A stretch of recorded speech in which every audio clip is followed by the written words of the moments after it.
PMI CPMAI practice test.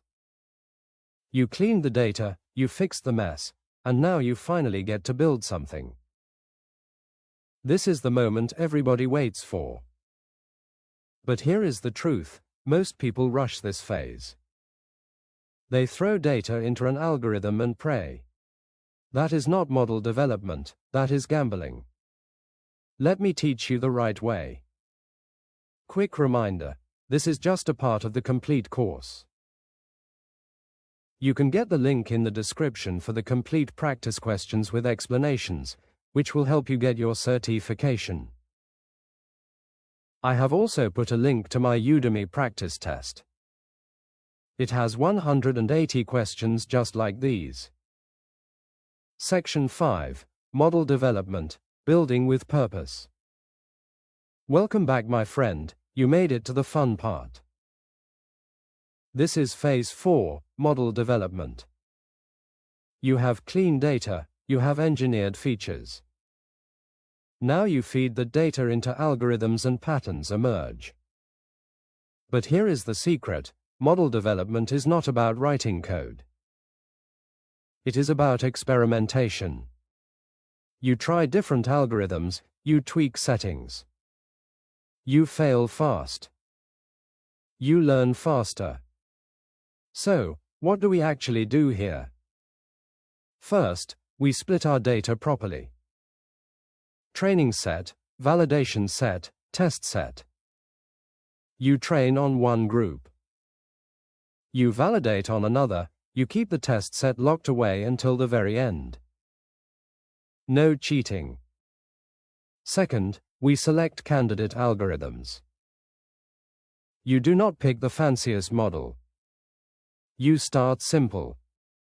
Linear regression. Decision trees. Logistic regression.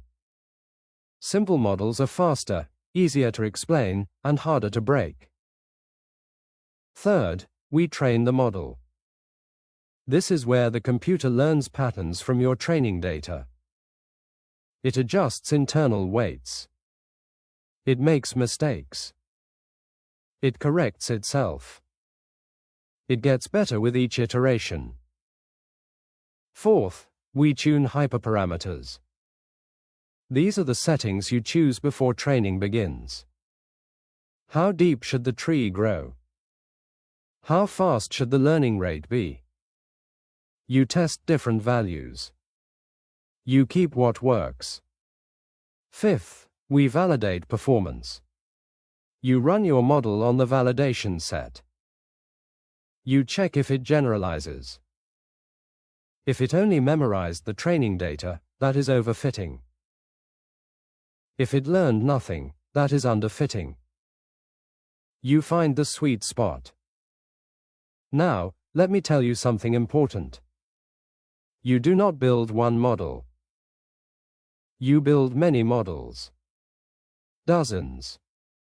Hundreds. You compare them. You track every experiment. You document what you tried and what failed. I have a student who once said, "I spent 3 days on one model because I wanted it to be perfect." I told him, "You wasted 3 days. You should have built 30 quick models and picked the best one." Speed matters. Iteration matters. Perfectionism kills AI projects. Also, remember your business problem. Do not optimize for the wrong metric. If false positives are expensive, do not just maximize accuracy. Optimize for precision or recall. Let your business needs guide your math.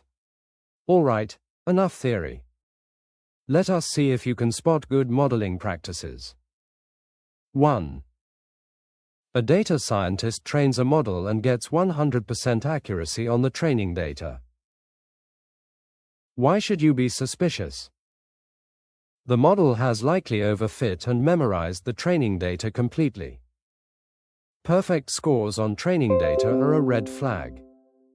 Real data has noise. Memorizing noise kills performance on new data. 2. What is the main difference between validation data and test data? Validation data helps you tune models. Test data gives you the final honest score. Validation is for iteration. Test is for truth.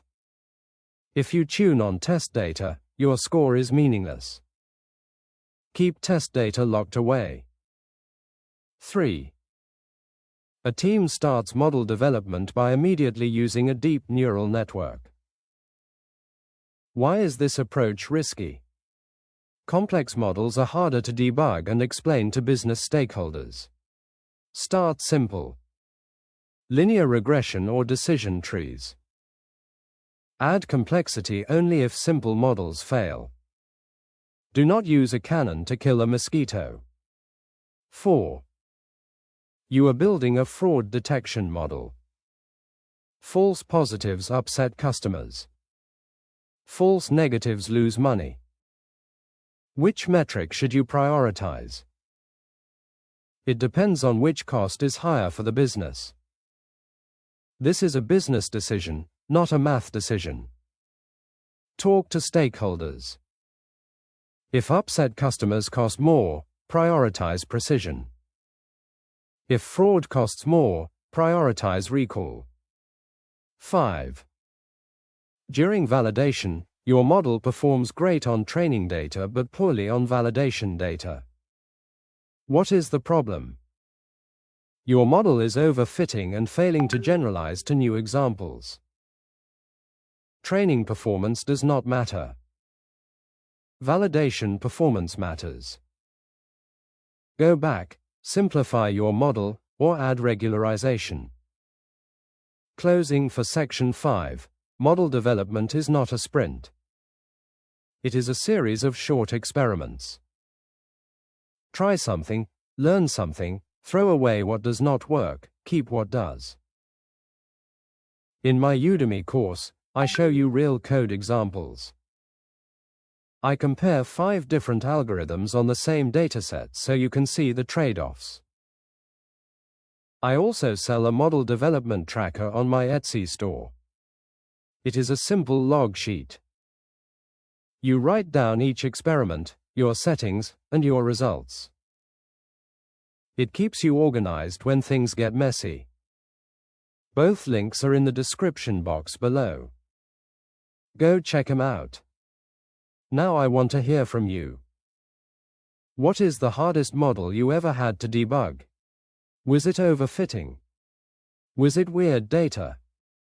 Tell me in the comments. I read every single one, and I answer questions directly. Do not forget to subscribe. Section 6 is the final piece. Model evaluation and deployment. This is where you prove your model actually works in the real world. You do not want to miss it. I will see you in the next video. Keep building, keep testing, keep learning.